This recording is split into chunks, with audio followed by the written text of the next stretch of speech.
Hey, I'm Sarah Gaither with Carolina Pottery, and today we're going to learn how to make a grass wreath.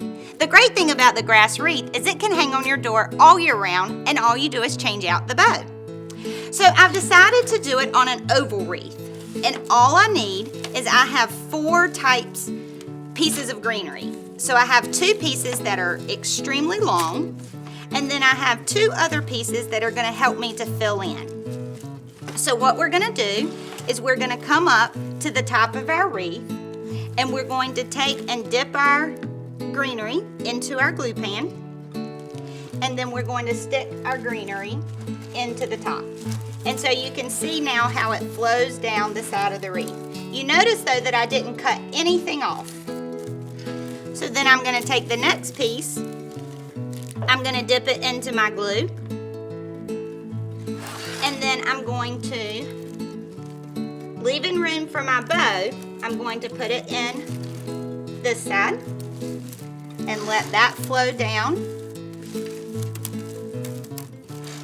So now you can see towards the bottom I have some negative space. So I'm going to see how far this hangs over it.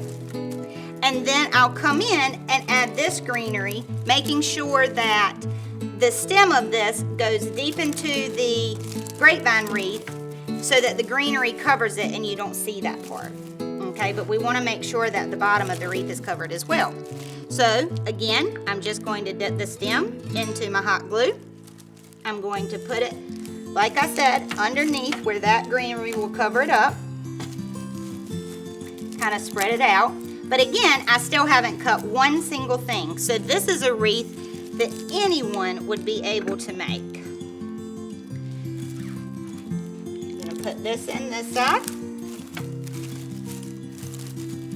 And then I'm going to cover around here. And now it's time to add my bow. So what I have made is a hobo.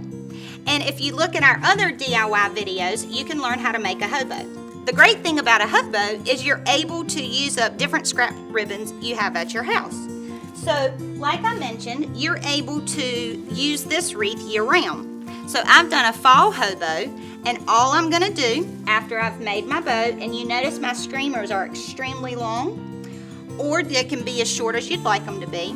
I'm just going to come up into the space where I left room for the bow.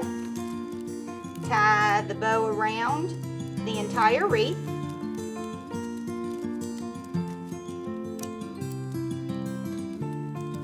And that's it. It's just a quick and easy wreath. Fluff out my bow. And then I'm ready to hang it on my door. So thanks for joining us today. I'm Sarah Gaither with Carolina Pottery.